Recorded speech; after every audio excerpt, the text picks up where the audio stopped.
Timnas Maroko tampil mengejutkan di babak 16 besar Piala Dunia menghadapi Spanyol. Pada laga tersebut, Achraf Hakimi dan kawan-kawan mampu menang lewat drama adu penalti. Di laga ini, kedua tim bermain imbang dengan skor kacamata sampai waktu normal berakhir. Dalam sesi adu penalti, 3 penendang Spanyol gagal menjalankan tugasnya. Mereka adalah Pablo Sarabia, Carlos Soler, dan juga Sergio Busquets. Dengan kemenangan ini membuat Maroko dipastikan lolos ke babak perempat final Piala Dunia. Sebelum sesi adu penalti, para pemain timnas Maroko terlebih dahulu untuk memanjatkan doa. Mereka terlihat sedang berkumpul melingkar dengan diiringi semangat dari pelatih. Gak cuma itu, sang pelatih juga terlihat memimpin anak asuhnya untuk membaca surah Al-Fatihah. Seperti yang kita tahu, Maroko sendiri merupakan negara yang mayoritas penduduknya beragama Muslim. Mungkin ini juga jadi salah satu faktor mengapa Maroko bisa meraih kemenangan. Apalagi kemenangan ini membuat mereka dipastikan lolos ke babak perempat final. Seusai pertandingan antara Maroko dan juga Spanyol, para pemain timnas Maroko belum beranjak dari lapangan. Saat itu mereka terlebih dahulu berfoto bersama untuk merayakan kemenangan. Menariknya, saat sesi foto tersebut, salah satu pemain Maroko terlihat membentangkan bendera Palestina. Aksi ini sendiri disinyalir sebagai bentuk dukungan kepada Palestina. Gak cuma sekali, aksi pemain Maroko ini juga pernah dilakukan sebelum laga menghadapi Spanyol. Timnas Spanyol dipastikan tersingkir dari babak 16 besar setelah berhasil dikalahkan Maroko. Saat itu skuad La Furia Roja takluk lewat drama adu penalti dengan skor 3-0. Dengan kekalahan ini membuat Spanyol jadi tim yang paling sering kalah dalam adu penalti. Dari 5 pertandingan, skuad La Furia Roja tercatat menelan kekalahan sebanyak 4 pertandingan. Sebaliknya, kemenangan atas Spanyol ini membuat Maroko mencatatkan rekor gemilang, yakni untuk pertama kalinya lolos ke babak perempat final Piala Dunia. Kemenangan Maroko di babak 16 besar harus ditentukan sampai babak adu penalti. Dalam sesi tersebut, Yassine Bono jadi bintang kemenangan skuad Singa Atlas. Pemain 31 tahun itu dinobatkan sebagai man of the match setelah melakukan 3 save krusial. Gak cuma itu, kiper Sevilla ini juga berhasil mencatatkan rekor baru. Bono jadi satu-satunya kiper asal Afrika yang berhasil menepis lebih dari 2 tendangan penalti dalam satu laga. Atas performanya itu, Bono mengaku ini merupakan malam yang luar biasa. Walid Regragui memberikan apresiasi kepada anak asuhnya pasca meraih kemenangan atas Spanyol. Dia menyebut kalau para pemainnya sudah menunjukkan permainan yang luar biasa. Pelatih 47 tahun ini bilang kalau kerja keras skuad Singa Atlas terbayar tuntas di laga menghadapi Spanyol. Sebab skuad asuhannya bisa membuat seluruh warga Maroko merasa bangga. Selain itu, Regragui juga senang karena dirinya bisa membuat sejarah baru untuk Maroko. Pasalnya, ini pertama kalinya skuad Singa Atlas melaju ke babak perempat final di Piala Dunia. Luis Enrique memberi selamat kepada timnas Maroko yang telah berhasil mengalahkan Spanyol lewat adu penalti. Dia menyebut Spanyol memang gak lebih baik dalam sesi adu penalti. Enrique juga menyayangkan banyaknya peluang yang dilewatkan oleh skuad La Furia Roja. Padahal dia bilang kalau anak asuhnya tampil baik dengan mampu melepaskan 11 tembakan. Meskipun begitu, mantan pelatih Barcelona ini mengaku bangga dengan para pemainnya. Selain itu, dia juga meminta maaf kepada para penggemar karena gagal menjuarai turnamen. Timnas Portugal meraih kemenangan besar di pertandingan babak 16 besar menghadapi Swiss. Bertanding di Lusail Stadium, Bruno Fernandes dan kawan-kawan mengakhiri laga dengan kemenangan 6-1. 6 gol Portugal dicetak lewat hat-trick Goncalo Ramos, Rafael Guerreiro, Pepe, dan juga Rafael Leao. Sedangkan 1 gol Swiss dicetak melalui Manuel Akanji di menit ke-58. Hasil ini memastikan skuad Selecao lolos ke babak perempat final. Mereka sudah ditunggu timnas Maroko yang sebelumnya lolos setelah berhasil mengalahkan Spanyol. Seusai meraih kemenangan besar, para pemain timnas Portugal merayakannya bersama para penggemar. Saat itu mereka terlihat menyapa para supporter yang berada di tribun. Sayangnya, Cristiano Ronaldo kembali menunjukkan sikap yang kurang terpuji. Mantan penyerang Manchester United ini memutuskan untuk gak merayakan kemenangan tersebut. Dia terlihat langsung menuju ruang ganti pemain. Aksi Ronaldo ini jadi kali kedua setelah sebelumnya dia pernah melakukan hal tersebut saat masih membela Manchester United.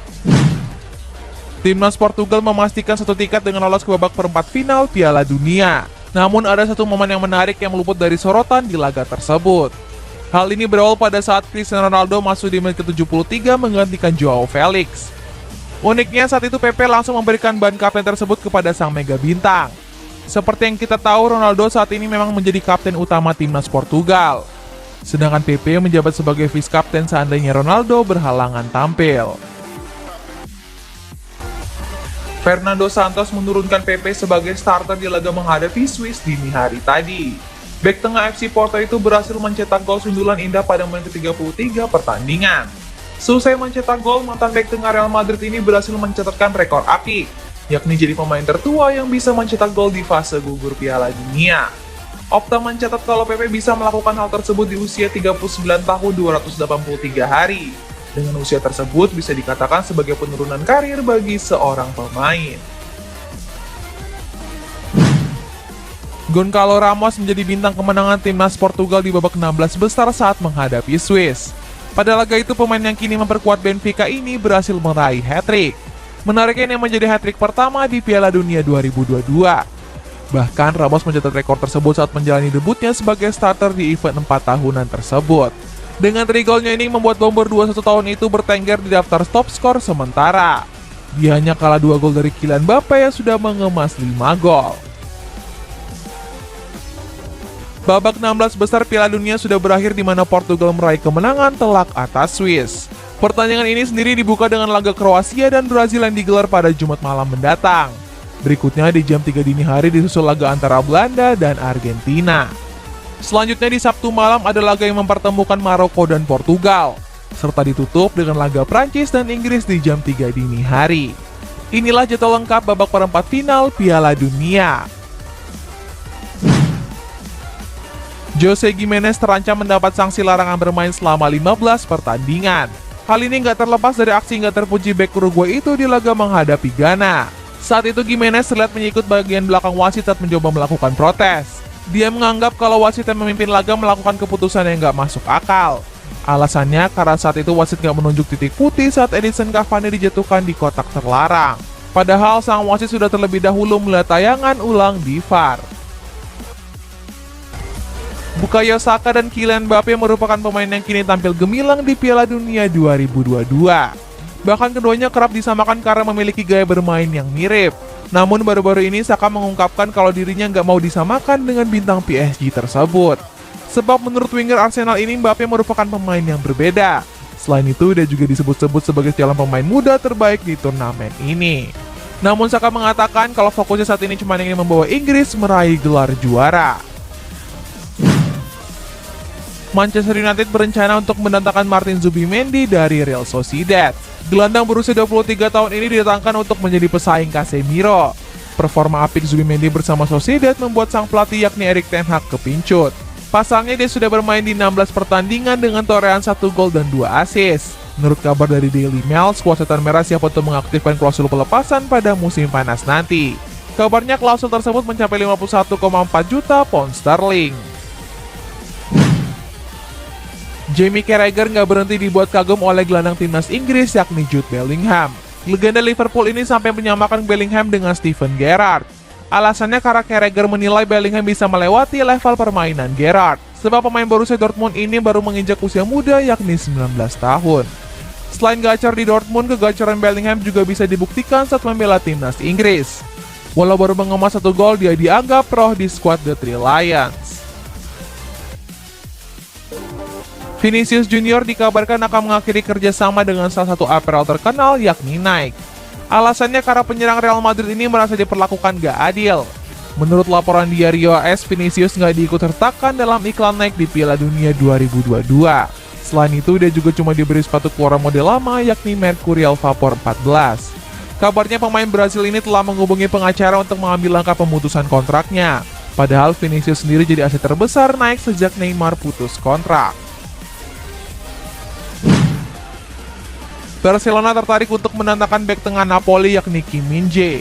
Blaugrana dikabarkan kepincut setelah melihat penampilannya di timnas Korea Selatan pada Piala Dunia 2022.